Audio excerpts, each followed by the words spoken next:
Raider Nation. Thank you for joining us on the Only Nation podcast, brought to you by the Raider Ramble. My name is Heidi, but you may know me as Kevlar Prom Dress or even Raider Ladybug. I'm here with Raider Homer and T3 Raider Facts, and we're ready to talk some Raiders football together. Always ready to talk Raider football, especially after we beat the Chiefs. The ghost of Al Davis came in with the torch, and we set Arrowhead on fire. Hallelujah. And it was awesome. Yes, it was. Today on the show, you know what we're going to talk about? We are going to talk about kicking the Chiefs' ass. That's what we're going to do. Yes. I would love to do that every week. Oh, yes. Oh, yeah, that would be awesome. And that's going to be our main thing. And then I also have to eat some barbecued crow. Oh, yummy. All right, Raider Nation, we would love to hear from you, so here's how you can get in touch with us. Leave us a message on the Only Nation Podcast voicemail line at 904-701-8667. That's 904-701-8667. Or you can also text us at that number. Our email address is onlynationpod@gmail.com, and we can also be found on Twitter and Instagram at onlynationpod. You can also check us out on Facebook and YouTube at The Only Nation Podcast. Be sure to like, follow, and subscribe to us on your favorite social media accounts and podcasting apps. And don't forget to send us a message with your name and address, and we'll get some free Raider merch sent out to you. Also, check out our new website at onlynationpod.com. Okay. Here's the latest Raider news.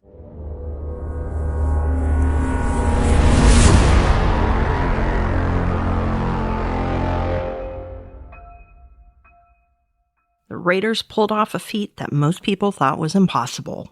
They beat the Chiefs in Arrowhead Stadium by the score of 40-32. Woo, man. Beat their asses. I didn't see it coming. That's why I got to eat the barbecued crow. But it's going to taste delicious. Nobody saw it coming. You know, I took the easy way out, and I gave a score for us winning and a score for us losing. You know, because I had my hopes, you know, that we would, but it didn't seem like we would, you know what I mean? Yeah. But we did, and that's awesome. Well, I mean, any given Sunday, that's why they play the game. You know, Right. And that's why I was telling Andrea the day before, said, you know, they still have to play the game. Because we don't know. It made the bye week. I'm still smiling. Here we are recording on Wednesday, and I'm still smiling. I'm still feeling good. I watched the game back before we started to record. Me too. And I'm fired up, man. We looked good. Yeah, we did. And we have a whole week to rest and recover. Oh, yeah. Oh, I'm going to enjoy this for the next week. Easily. Oh, yeah. You know the best part? The car haters are all backtracking? The car who? The car haters? There's no such thing. What are you talking about? Oh, not anymore. Yeah, now they're believers. Now they're car believers. Okay. It's all right. I've still run into a few of them that even they admitted that there was not much they could say about that game. It all clicked. Mm-hmm. Guy told me that Carr was lucky, and I showed him the numbers, and he just shook his head. He said, well, maybe he wasn't lucky. No, everything came together. You know, last episode we were talking about my takeaway from the game being that we had the depth to compete. And then this game, you know, we get two key players back and we dominate on offense. Mm-hmm. And then we have players step up on the defensive line, you know, and provide depth, you know, the next man step up mentality, you know. So it was something spectacular, that's damn sure. Yeah, the defensive line, especially in the second half, they were incredible. And I don't give Paul Gunther the credit. I think that was all Rod Marinelli. Possibly. And they had Mahomes on the run the whole second half. They did. He scrambled for like over 1,100 yards. I saw that. No, it was like 1,107 yards or something that he had to scramble during that game. I think it was like a next-gen stat. You know, his press conference, at the end of his press conference, Patrick Mahomes, he was talking about how they need to focus on executing the plays and the offense more than just doing that backyard, you know, football. Like, even he got a wake-up call. These defenses are starting to catch on. Mm-hmm. You know what I mean? And starting with the Patriots and then, you know, our defense, they caught on. You know, the second half adjustment, bringing Arden Key off the line and making him spy, you know, Mahomes, that was brilliant. That was brilliant. It usually takes the defenses about 4 weeks to catch up to speed to the offense. Just remember, we had no preseason at all. So the Bills game would have been basically the fourth preseason game. So right. we're hitting the ground running now. Oh, yeah. With 2 weeks to figure it out, heal up. Ooh, I'm excited. I am too. Okay, and his first victory ever at Arrowhead Stadium Derek Carr was 22 of 31 for 347 yards, 3 touchdowns, and his first interception on the season. And 2 for 2 on fourth down QB sneaks. That fourth down QB sneak to seal the game, that was beautiful. But you know, Homer, he was just lucky. Oh, yeah. Oh, yeah, you're right. He couldn't help it. He's tall. Oh. He couldn't mess it up even if he tried. Here we go. But remember, he had fumbled 4 times. You know, everybody was knocking him about that. But he took the ball twice in that game, and he picked up first downs that we absolutely needed. And he moved around in the pocket a little bit. Very well. That pass to Hunter Renfrow, that was beautiful. Mm-hmm. That was beautiful. And then also, you know, one thing we talked about was standing tall in the pocket, right? That 77-yard touchdown pass to Ruggs, you know, he had, I think Jacobs was blocking for him and basically got blown up. And Derek Carr got hit in the knees. That's why it looked like it floated a little bit. But, you know, he can stand in the pocket. That's the difference. You know he can move around the pocket, but being able to stand in that pocket and deliver the ball, that's important. There were 2 commentators that made that same indication that he really stood tall in the pocket, took a couple of hits, but was confident in his throws. Yeah. Aside from that one that was overthrown to Darren Waller. They didn't seem to be the little floaters that he was floating out in the first couple games. They seem to have a little bit more zip on them. Yeah. Well, he's getting used to, you know, Ruggs now. Of course, Ruggs has been out, but, you know, he's got a better idea of Ruggs' speed, right? Because Aguilar has speed, not Ruggs' speed, but he's faster than Cooper and Crabtree, right? You know, so he's getting used to having speedy receivers now. So he can deliver the ball. And now that Ruggs is back in the lineup, you have to account for him. Right. Oh, yeah. That he changed the whole offense. Yeah, I was kind of like, hey, Chiefs, it's kind of fun trying to defend against Tyreek Hill, isn't it? Yeah, we definitely gave him a dose of their own medicine. All right, Devontae Booker and Josh Jacobs, they combined for a very solid rushing attack. Booker had 62 yards on 7 carries, and Jacobs added 77 yards on 23 carries. Now, Homer, I'm going to give your pregame show a plug. I came on with you Sunday morning, and did I mention Devontae Booker on your show? Well, are you giving me a plug or you a plug? Because, yes, you did mention Booker. I'm giving you a plug and me a pat on the back. All right, cool. Yes, you did come on there and you called his name, and it was a great call. You know, he's a very solid backup, a nice, you know, right-hand cross, I guess, you know, to Jacobs' jab, you know. So, you know, we just need these guys to start landing that knockout punch, you know, which, you know, Jacobs did, though, you know, rushing for 2 touchdowns in the fourth quarter. In the fourth quarter, man, that's Gruden ball right there. When you're in control of the game and you stay with the run, that was beautiful. Especially when he cleared the hurdle. That was great. Yeah. You bring a guy like Booker in and give him some quality touches, and that rests Jacobs a little bit. And, of course, like you mentioned, Josh Jacobs, when the fourth quarter comes on, he gets stronger and stronger. Yeah, they did not want to hit him anymore. Can you blame them? I mean, I wouldn't want to know. I wouldn't want to hit him. Okay, and on the receiving front, Carr hit 10 different receivers on the day. He hit Darren Waller for 5 receptions and 48 yards and a touchdown. Henry Ruggs, he finally broke free. He had 2 receptions for 118 yards and a touchdown. And he toasted the Chiefs' backfield. Nelson Aguilar, he added 2 receptions for 67 yards and a touchdown. That one was beautiful. I noticed that you didn't call him Alligator. Well, I haven't discussed him yet. Oh. That'll come later.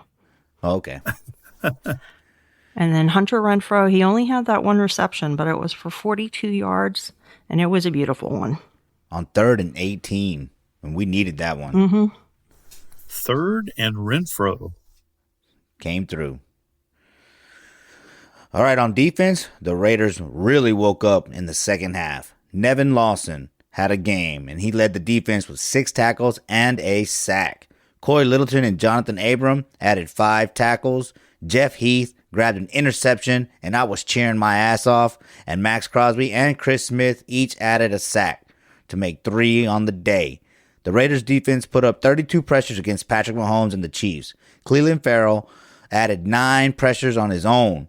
He had a breakout game. He's looking pretty good. If he can play like that consistently, we're going to be really dominant.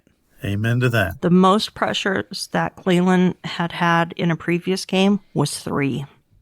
So he went from 3 pressures to 9. Keep working.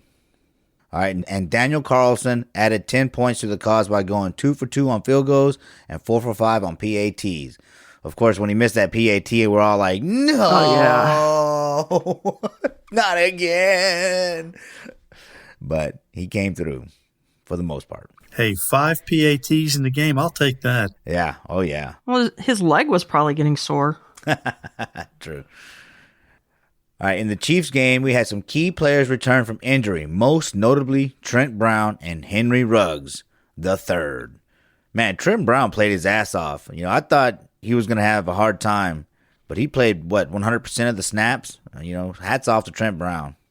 He played every single offensive snap, yes. Yeah, I was impressed with what he put together. In 90-degree heat. There was one play where he just, defender came on him, he just, threw him down on the ground. I was like, geez, man, that guy is a beast, man. Can block out the sun. He had a little bit to prove, I think, and I think he did it. Oh, yeah. He came back with a vengeance, and to admit, I'm not as pissed off at him as I was. All right, now the Raiders are hoping to get several injured players back after the bye week. These players include Richie Incognito, Damon Arnett, Brian Edwards, Malik Collins, as well as getting Mo Hurst off the non-football injury COVID list. And again, our thoughts and prayers still remain with Mo Hurst as he recovers. Yes. And this is the thing. So if these guys come back, right, we already have our backups with some reps and some, they feel confident about themselves and their ability. We know that we can compete with them in there. We know that we can win with them in there. If we got our guys back, man, we can go on a serious run. And 10-6 is very much a possibility. Even 11-5, 12-4. If our guys play like we did against the Chiefs, the season is ours. Yeah, just looking at the name of those players that we might still get back, those are big names. They're big contributors. Yeah, those are. Yep. On the negative, we did have an injury. Defensive end Carl Nassib suffered a broken toe in the win over the Chiefs on Sunday. He's expected to go on IR. We're not sure how long he'll be out. That's got to be all year. On the flip side, on the great side, and of course, Homer, you'll like this. Who do you think was named the FedEx Air Player of the Week? My boy Derek Carr. Derek Carr. Was that the Homer Did You Know segment? No, that's not the Homer Did You Know. Oh, okay. I'm gonna try to trick you today. Oh, we'll see if I can do hard. that. It's not that hard. Hopefully not. Now, the 2021 Pro Bowl has been canceled.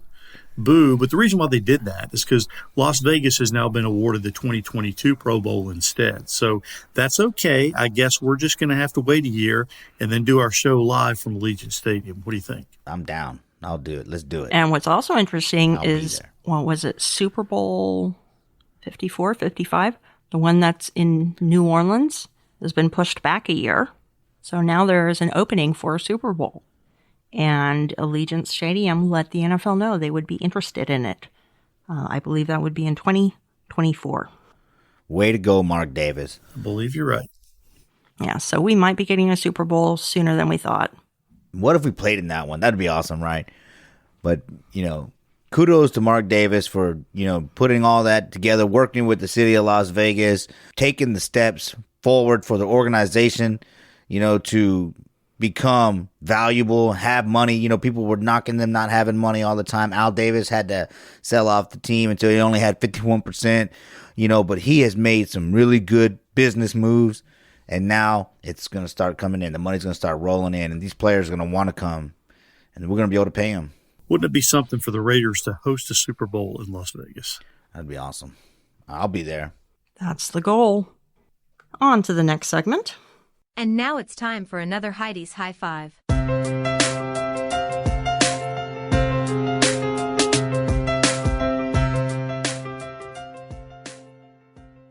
All right, this week's version of Heidi's High Five. Number 1, Trent Brown. Let me say 2 things. Number 1, the Raiders are better on offense when the big man is in there. And number 2, not only was he out there, but he was really blowing things up on that right side. Despite the high heat in Kansas City, Trent stayed out there the entire game on offense for the Raiders. As much as he's been slammed around for the past few weeks, he made a huge difference on Sunday. So welcome back, number 77. Stay strong and stay healthy. Number 2, defensive back Nevin Lawson got a sack on Sunday against Kansas City. That ended a Raiders 21-game streak without a sack from either a defensive back or linebacker. I would also like to comment that I believe he's really holding his own in the absence of Damon Arnett. Now that he's broken the streak, let's see a few more sacks by linebackers and or defensive backs. Hopefully both. Number 3, the Raiders went for it on 4th down twice in the last 16 minutes of the game when they were either leading or tied. The last time they did that was in 2003 against the Minnesota Vikings. In all, so far this year, the Raiders are now 4 for 4 on 4th down conversions in the second half when either leading or tied. 2 against the Chiefs, 2 against the Saints. Number 4, the 40 points the Raiders scored against Kansas City were the most ever in regulation at Arrowhead. The Raiders scored 41 in overtime in the 1999 season finale, a game I talked about on last week's show. This was also the most points scored by any visiting team at Kansas City since the Chargers scored 41 back in 2013. Number 5, I saw on social media where a disgruntled Chiefs fan took a gun into a Raiders watch party and shot up the place. Now, let me get up on my soapbox and say this, and say it very clearly. Do I hate the Chiefs? Yes. If you're a true Raiders fan or player, I think the hate is there. But I also understand that this is just a game. And as passionate as I am as a fan, I'm not going to take a bullet for this team. And I'm certainly not going to fire one at a Chiefs fan. You may hear me scream and curse and ridicule and talk about those ugly McDonald's uniforms or turn my nose in the air when they refer to the Chiefs' kingdom, but Raider Nation can set itself to a higher standard. I have some friends who are Chiefs fans, and I still let them be my friends. But when you start letting the hate cause you to cross that line, you need to dial it back. I still want the Chiefs to lose every game, but I want them to lose on the field, preferably to the Raiders. That's just my take. And that is this week's version of Heidi's High Five. I'm fine if they lose to anyone. Yeah, I want them to lose to everyone. Absolutely. Yeah, that's crazy. That's something, a lot of people, a lot of fan bases around the NFL would expect Raider fans to do, But as Wayne Mabry says, it's important for us to set a standard and show the world that we are not that type of fan base. And so, Chiefs fan, whoever you are, that was fucked up. What the hell are you thinking, dude? Like, god damn. Giving me flashbacks to Fresno, dude. Jeez. Yeah. That's crazy. Set that in a rearview mirror. Yeah. It was nice to see us score 40 points on the Chiefs, though. That was awesome. That was really awesome. Give them a taste of their own medicine. I love that. And I love that we did it with a deep ball to a speedster. To a couple speedsters. Only one thing would be better. Let's put up 50 against Brady. Not better. See, I was going to say beat the Chiefs in the playoffs. That would be better. I'm thinking short term We right can now. still put up 50 against Brady, but I would rather see 50 against the Chiefs. First things first. Let's get a warm up. Let's practice scoring 50 points. Then we can take it out on the Chiefs. One game at a time, right? One game at a time. All right. Yeah, my hatred towards Brady doesn't seem nearly as strong now that he's not a Patriot anymore. It's weird. I mean, it's still there, don't get me wrong. But the absolute disdain of his existence, it's not there anymore. I let that go. I let my hate for Brady go when they came back on the Falcons in the Super Bowl. It's like, why hate this guy anymore? This dude, this is who we want our quarterback to be like, It's like, just whatever. Hats off. And I know that pisses off a lot of Raider fans, but for me, my most hated team is the Chiefs. You know what I mean? Yes, and I saw the Tuck rule live. You know what I mean? But the Chiefs, I've always hated them. The Patriots have only been around, for the last 20 years. The Chiefs, I've been hating them for 30 years, But, yeah, I would like to beat Tom Brady. It would be nice to be able to beat Tom Brady, because he plays for the Bucks, who beat us in the Super Bowl. Mm-hmm. In that same time frame, that the same time the Tuck rule happened. Yeah, that's true. And then I kind of picked 2 players out of the game that wanted to highlight what they did. And they're pretty obvious ones. Last week, I highlighted the alligator, Nelson Aguilar. There it is. Yeah. This week, I'm going to mention him again. And then I'm going to mention that new kid, Henry Ruggs III. Those two make such a difference in the game. Ruggs, he just really opened it up underneath. They had to completely account for him.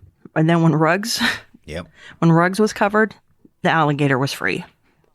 And setting both of them loose was just too much. The Chiefs couldn't handle it. Those two together were really special. So those two stuck out to me quite a bit. Yeah, they had a great game. I think, how many catches has Aguilar had? Like only a handful, right? Yeah, just a few. With 3 of them being touchdowns, and he's averaging like 18 yards catch or something like that. I mean, that's awesome. He was definitely probably one of the better free agents that we've signed, for sure. And none of us thought he was going to be this good.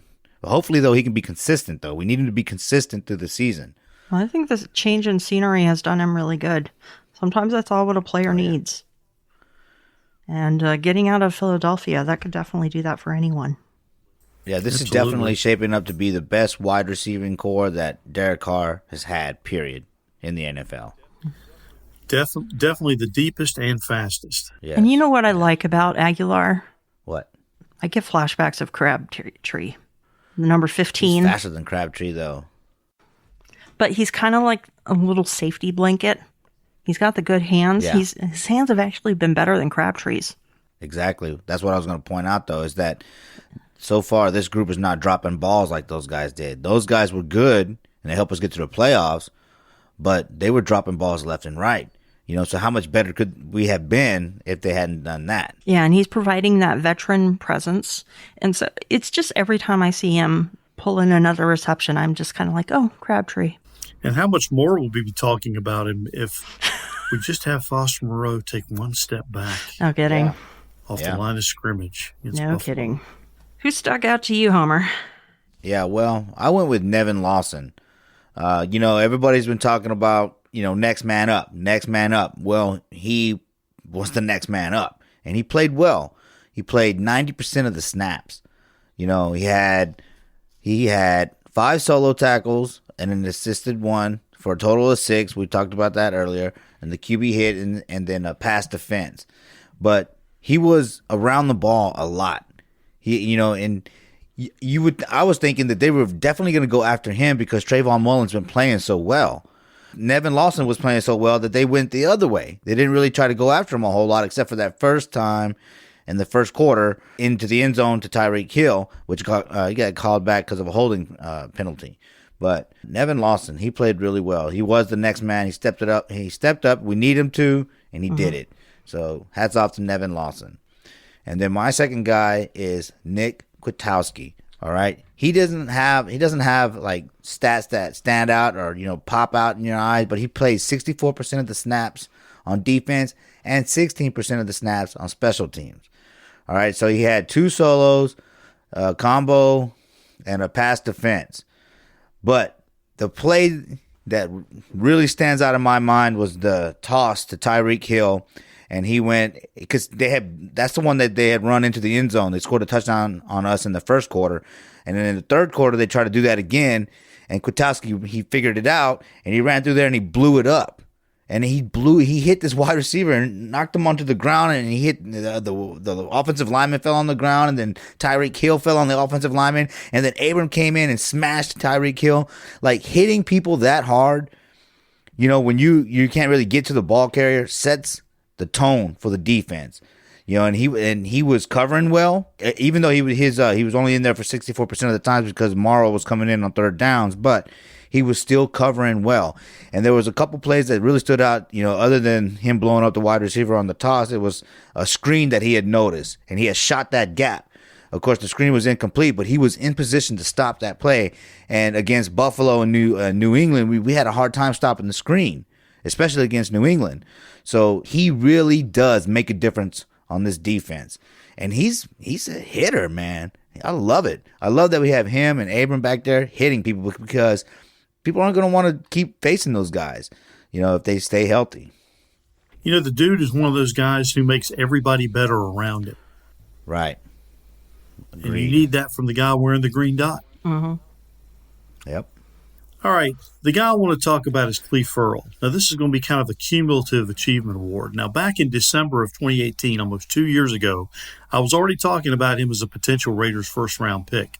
Now, as the draft got closer, I will admit I had my eyes turned toward Josh Allen, who the Jacksonville Jaguars drafted as an edge rusher 3 spots behind him. But Cleve was drafted number 4 overall to be a foundational piece for the Raiders. Not a replacement for Khalil Mack. That's something I want to plainly point out. And now he's making himself known as a defensive cornerstone of this organization. The former Clemson Tiger joined the Raiders with lofty expectations, and while there are critics who believe those expectations weren't met, Ferrell did everything that was asked of him last season. Stats are frequently blown out of proportion nowadays with so much emphasis on metrics and analytics, which is why the coaching staff emphasized throughout last season how Ferrell was impacting the defense in more ways than just the stat sheet.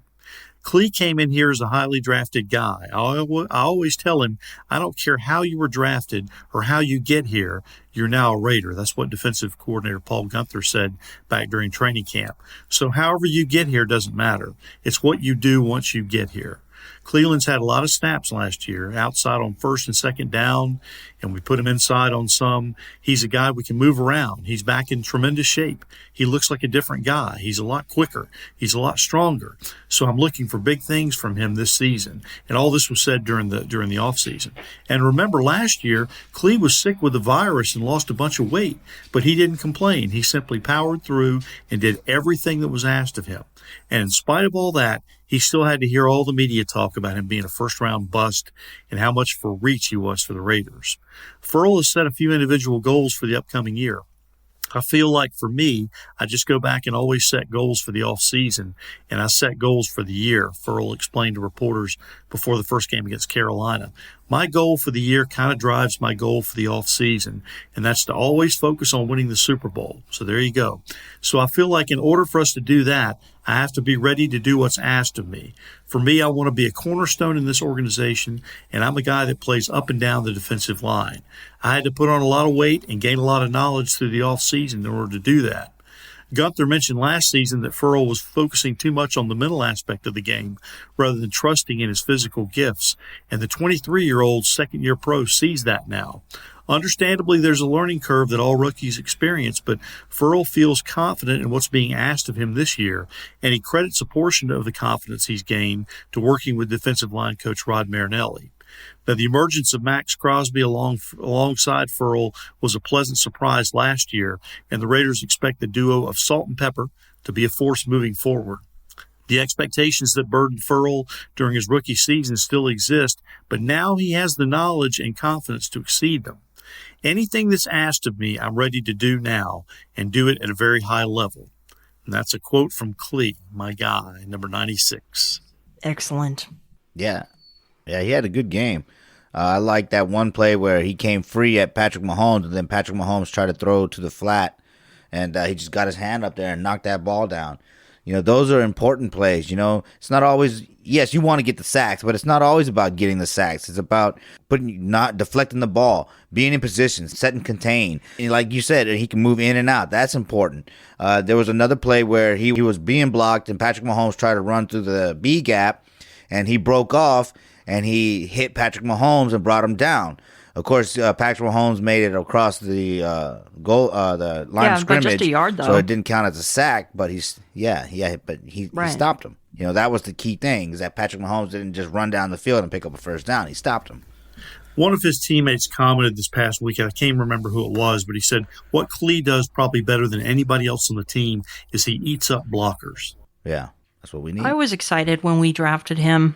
I was okay with us picking him up at number 4. And I'm still okay with it.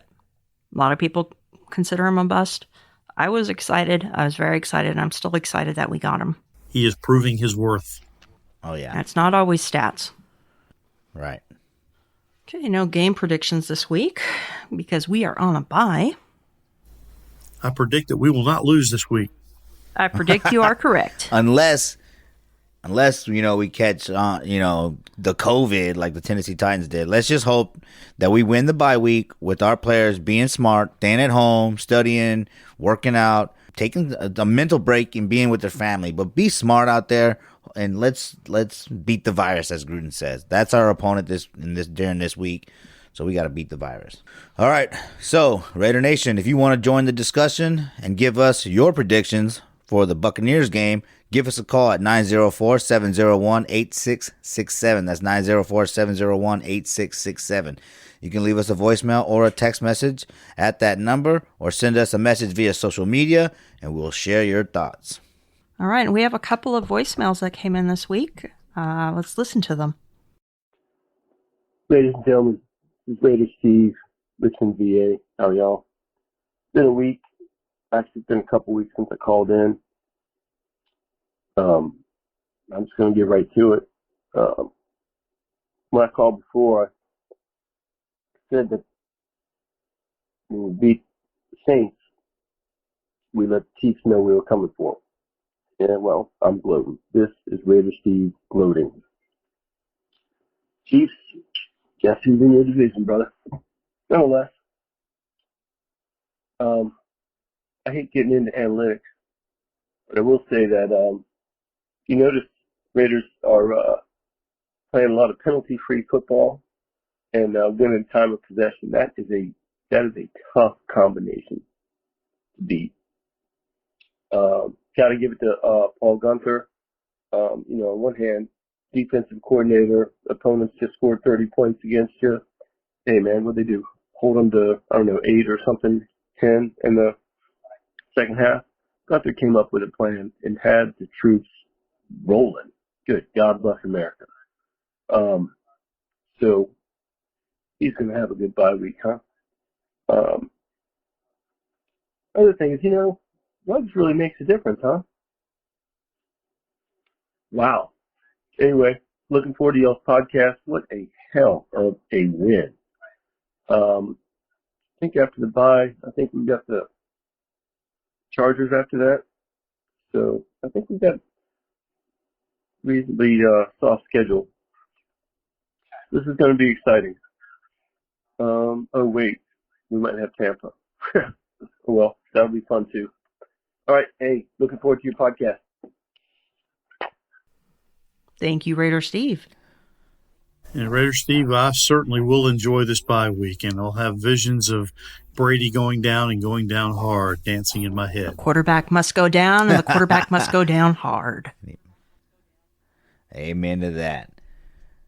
Yeah, he called it. He called us beating the Chiefs, right? So kudos to you, Raider Steve.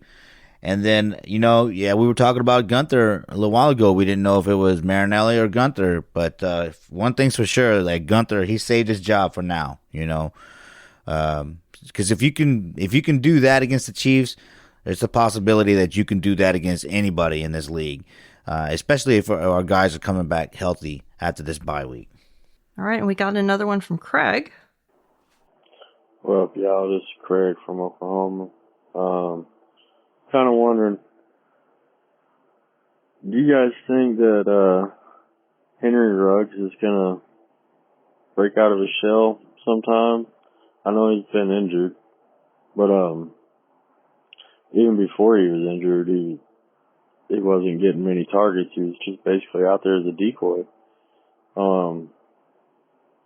You think we kind of missed on CeeDee Lamb and maybe Jared Judy? I know CeeDee Lamb's having a pretty good year, but just kind of wondering about whether or not Ruggs might pick up. I'm seeing he's coming back Sunday, so hopefully he can give Derek, a good target deep and shut the haters up, really. But love the podcast. Let's go Raiders. All right, thank you, Craig. And as you guys can tell, that was an older message that was left before the Chiefs game. Pretty clear Ruggs broke out. Yeah. I think everyone's pretty happy with that choice right now. I don't regret not getting CeeDee Lamb. There's something about him. I don't like his attitude. Skill-wise, he's very good. You know, him and Jerry Jeudy, both excellent wide receivers. There's something about CD that I don't like, though. I like Henry Ruggs, though. I like him as a person. I like him as a one receiver. He's the only one out of those three that really had experience as a one in college. And I think it's starting to show. And I mentioned this before, back when we had the draft. I really wanted Jerry Jeudy. I fully expected the Raiders to pick CeeDee Lamb, but Mayock knew what he was doing. He wanted speed, and he saw the upside and the potential in this young man, Henry Ruggs, and he's already paying dividends. So he definitely was the right pick. Number 11, you go. I remember wanting for us to draft CeeDee Lamb. I liked his height and all that and his playmaking ability. But you know what? I'm glad we got Ruggs. You know, we do have that speed now that we can compete with the Chiefs. And that's what showed this week, right? Or last week. And as far as, like, does he get enough targets? Man, Derek Carr distributes the ball to almost everyone. 10 receivers versus the Chiefs. 11, I think, versus in the last game. It's always 8, 10, 11 receivers getting the ball. I think 8 total different receivers have had a touchdown this year. So I'm not too worried about the targets because when he does catch the ball, he caught it twice, right? He only caught it twice, but he got 118 yards and a touchdown. If he only gets 2 targets and he can do that, that's perfect. And as far as him being a decoy, there's nothing wrong with that, dude, because we still have Waller. We still have Renfro. We still got Jacobs coming out of the backfield, you know, and Aguilar showing up, and Brian Edwards, if he can get healthy, he's still a threat too. So him being a decoy is an important part of his game and an important part of our offense.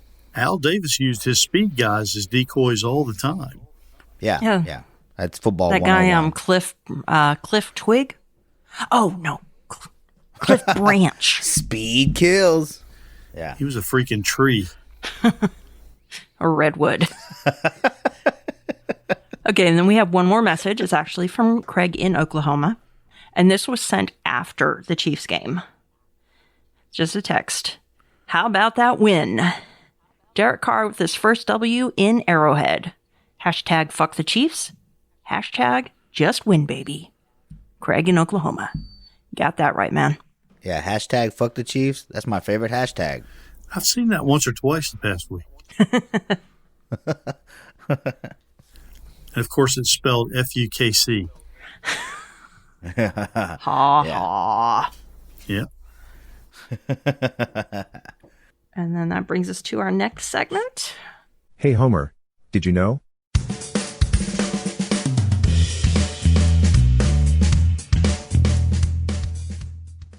Okay, I did a really deep dive on this one. With that big win over the Chiefs, I wanted to take a look at the rivalry between the two teams and see how many times the coaching streams have been crossed. The Raiders organization has had a total of 20 different men serve as head coach over the course of their entire history in Oakland, LA, and now Las Vegas, when John Gruden and Art Shell each having served 2 different stints. Of those 20 men, how many men have also served as head coach of the Kansas City Chiefs? Oh, my God. Come on, man. You're killing me. Think about Al Davis. All right, here's your answer. In the 60... I was thinking real hard. Here's your answer. In the 61-year storied history of the Raiders, going all the way back to the beginning of the AFL, not a single person has ever served as head coach for both franchises. And I think Al would have wanted it that way. Now, it is interesting to note that one of those men, Art Shell, is the only man to serve as head coach for the Raiders and as an assistant for the Chiefs organization. And those streams were crossed in 1995-96, right after Shell was let go as the Raiders head coach for the first time. And in his only year as the assistant coach for the Chiefs, coaching the offensive line, they won the division with a 13-3 record before losing to the Colts in the playoffs. One last footnote, on that Kansas City team in 1995-96, both Marcus Allen and Rich Gannon were on the roster. And that's this week's version of Homer Did You Know? Wow. Awesome. And then Tom Flores won a Super Bowl with the Chiefs. As a player. Yeah, as a player. Well, now I know. And Art Shell and Tom Flores are the only two who have both been players and coaches for the Raiders. Fascinating. Cool. I did a deep dive on that one. Well, Willie Brown was an assistant coach. He was, but not a head coach. Okay. Yeah, okay. Okay. All right, and that brings us to The best segment of the show right. that I came up with. whatever. Believe it or not, I'm walking on air. I never thought I could feel so free. Flying away on a wing and a prayer. Who could it be? Okay, this one's going to be really simple. Heidi's hero, it can be because of somebody doing something great in the community, somebody really helping out, or it can be somebody who played the last game. And this time it's going to be a player. The Raiders are one of the last teams that lean on a fullback. It's kind of a dying position. It's probably why Marcel Reese was always the Pro Bowl fullback for years, because he was the best, but there also just weren't that many. But last year, in 2019, the Raiders signed a kid out of Wisconsin, Alec Ingold, as an undrafted free agent. He beat out Keith Smith, who had come over from the Cowboys. I was worried that we wouldn't use him, but fortunately, they went with the right decision. They decided to keep Alec Ingold instead. This last game, he had 2 receptions for 25 yards, and they were big yards.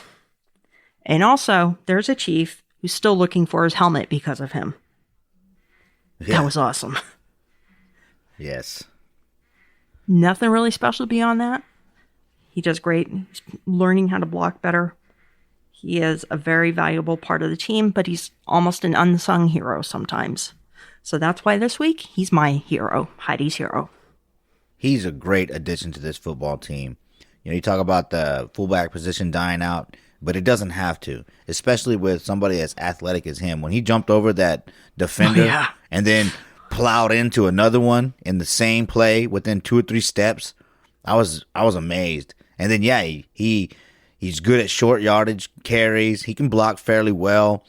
And then, he can hit, man. He knocked that dude's helmet off. I jumped up out of the chair. Yeah, man, I was fired up after that, man. I love that. That's Gruden football, man. That's the way football should be played. These pansy-ass players today are going to get a taste of old school. Yeah, that's why I was like, that dude's my hero. We have not heard the last of number 45 this year. Absolutely not. I'm really glad he's on our team. Oh, yeah. All right, thanks again, everyone, for joining us on the Only Nation podcast. Be sure to give us a call at 904-701-8667. We want to hear from y'all. We want y'all to tell us what you think about the season, who's your favorite player. Maybe you got something that I do know, a question that you can ask me and I do know. That would be nice. But just leave us a voicemail or a text message, and we'll get back with you. You can also email us at onlynationpod@gmail.com. And you can find us on Twitter and Instagram at OnlyNationPod. Facebook and YouTube, search The Only Nation Podcast. And be sure to like, follow, and subscribe to us on all your favorite social media accounts and podcasting apps.